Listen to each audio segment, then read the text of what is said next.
Hi guys, my name's Rudy, and this is a message to the Three Principles community. It's a controversial message. And in fact, this is about the fifth time I've tried to record this, and I'm nervous saying this.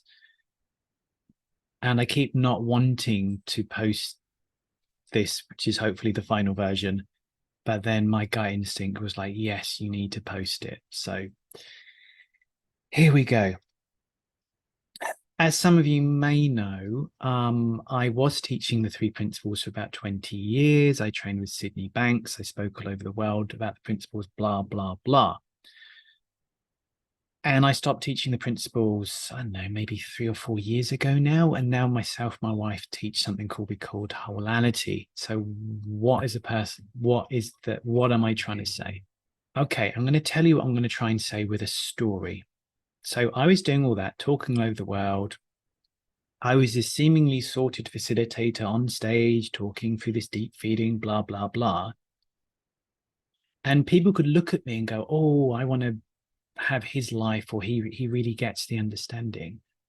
But to be completely transparent with you guys, when I wasn't on stage, I could get really moody. I could get very reactive. I could fall down into self-loathing. I could have very depressive thoughts.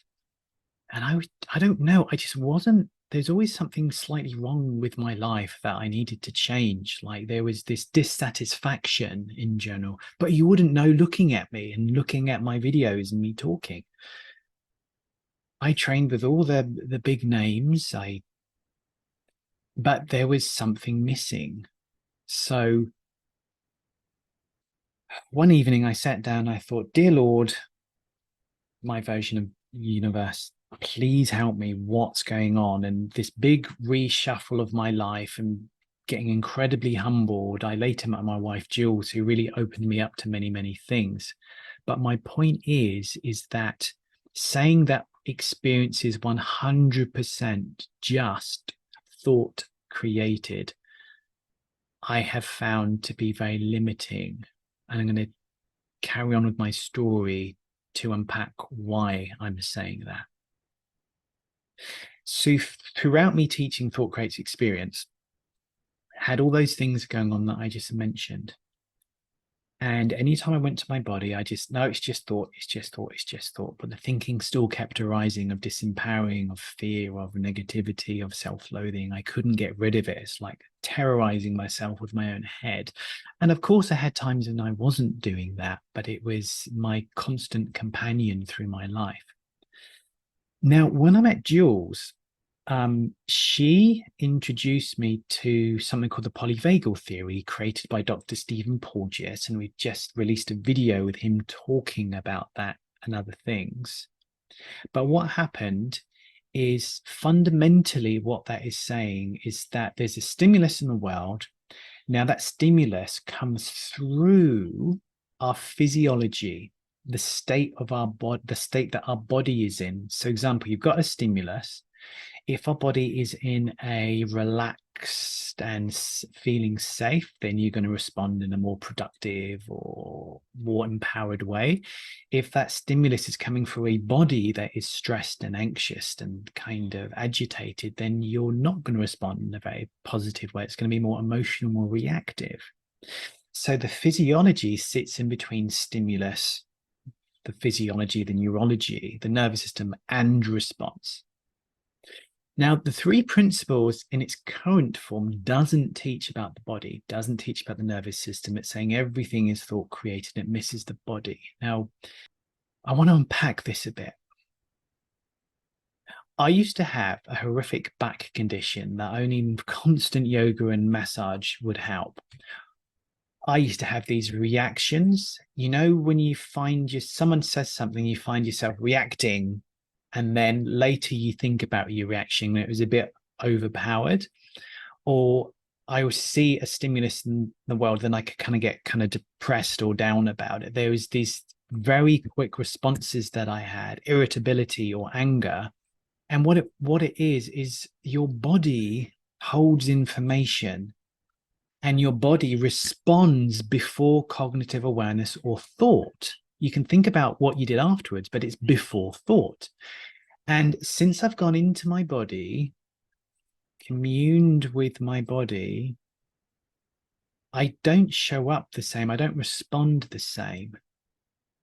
And the issue wasn't my thinking. My thinking was telling me what's going on within my body. It's before cognitive thought. Now, keep listening. I'm trying to unpack this. Predominantly, Jules has worked with so many people who everything's just thought, and they've been bypassing their physiology, the body, their nervous system, walking around as kind of like heads with no bodies, so as a metaphor. And when she's helped them go within the soma meaning body, within to those inner sensations, they have integrated and kind of like healed deep trauma within the body. And guess what happens? The thinking doesn't arise anymore because you've resolved the root cause. The root cause was never their thinking. The root cause was coming from a deeper bodily sensation. Bear with me. I'm trying to unpack this. So you could say, well, no, it's just thinking about trauma, because when you think of your trauma, then you're going to react from your trauma. Well, no, it's deeper than thought.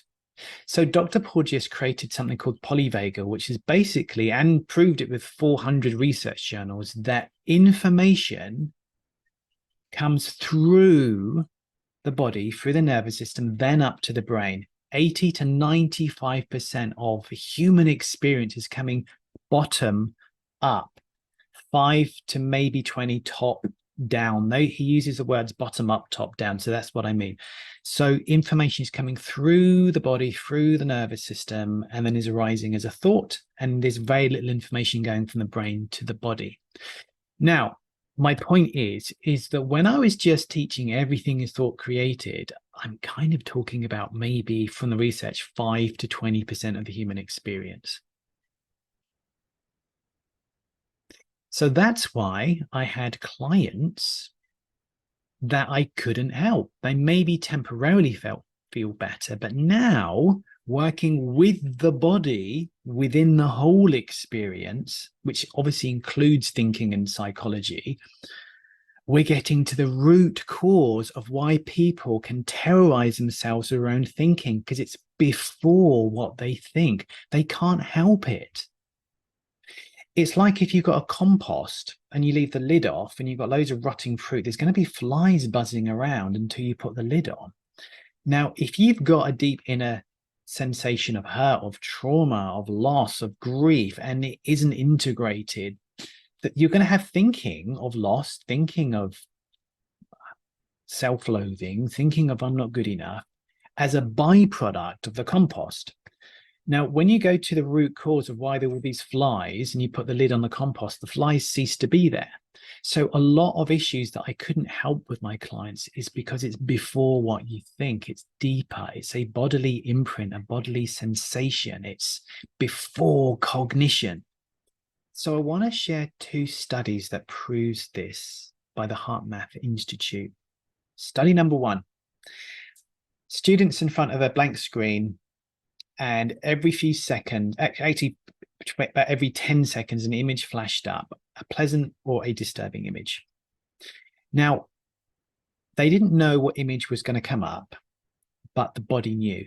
The body was wired to a GAVIC skin response, heart rate monitor, heart coherence monitor, and the body, okay, before the image came up, it released adrenaline and cortisol and started to tense up. All very subliminally before the disturbing image came up.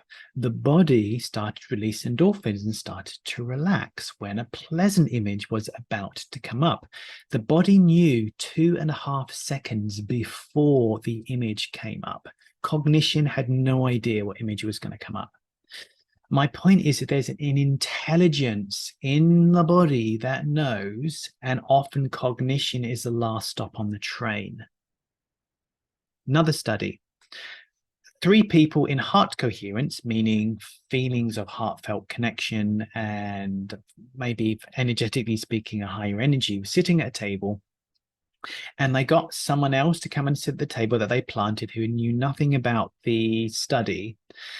And they were wired up to all the physiological measurements, and they found pretty soon after the fourth person sat down with the other three people who gave them no body contact or eye contact whatsoever, their heart coherence started to increase, meaning they felt better, they felt lighter.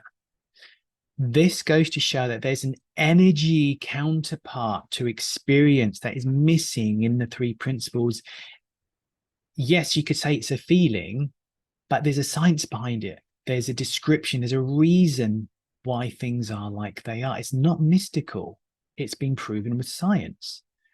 So this energetic entrainment, this lightness of these three people lifted, entrained the fourth person up. Now, the fourth person didn't think about this. It wasn't thought making them feel better. It's before any cognition. Again, loads of articles about how mother and baby's heart rate variability match, even when they're in different rooms, how an owner and a pet's heart rate variability matches. So there's this energetic entrainment the principles don't talk about. There's this soma, this bodily sensations, this intelligence that the principles don't talk about. So my point is that when you just say thought creates experience, it's partially true, but it's not wholly true. There is more to experience than just thought. Now, I know if you're on the principles, you're probably just going to pass this off as really doesn't get it, or, you know, this is scientific, this is the three principles of spiritual. What I'm saying is science is proving something that is spiritual. We're connected energetically, that the body has an intelligence. And the reason we don't teach thought creates experience is it's limited, and we are getting so much better results, deeper results with our clients since we started talking about how they can commune with their body and integrate the whole thing. So I know thought created experience is one of the tenets, one of the commandments of the three principles. And what I'm asking you to do is just be open that maybe it's a bit broader than that. What would happen if spiritual expansion wasn't learning more and being more convinced about a something, but the utter destruction of what you thought you knew, what you thought existence was about? What would happen if every leap in consciousness was throwing away everything you thought you knew and being utterly not knowing anything? In the space of not knowing is this knowing of the divinity that is wordless, that fills you up with the complete nothingness. And in the nothingness, there's just a everythingness. It's wordless. Every great evolution that I've experienced has come from a complete destruction of everything I thought I took for an absolute certainty. It's from that. Every leap in consciousness I've ever had was being completely on my ass humbled. If you're a spiritual seeker, don't seek certainty. Don't seek experts. Don't seek a nice, comfortable thing that explains everything. You have to just throw away the teaching and the teacher. You have to go to the universe within yourself. Pause. And in the silence, in the not knowing, in the absolute on your ass, humble uncertainty of everything, the answers wordlessly find you, and you cannot articulate them, you cannot define them. But from that very moment on, you feel a love so powerful You feel a love for yourself and others so strong that you can't put words, you can't give it a definition, but it's just with you and it reminds you, oh, it's about love. It's always been about love. So, my love to you, if you've got the balls to comment on this without fear of the three principles police, I would love to hear from you. If you've got the balls to forward this out, I would love you to. I want to start a conversation because when I throw away my love for the three principles as a teaching, I come back to what's important, my love for humanity. It's the people, not the understanding, that I love. My vision is for an expansion of humanity, an expansion of love, not an expansion of wholality, not an expansion of the principles, not an expansion of a teaching, but before it's within you. It's always been within you, and it will always be within you. Everything you ever, anything you can imagine, all the wisdom and the information of the eras are within you. I want to point you within yourself, to your whole self. And that's why I'm posting this rather inarticulate video. So, comments, what do you think? Bye for now.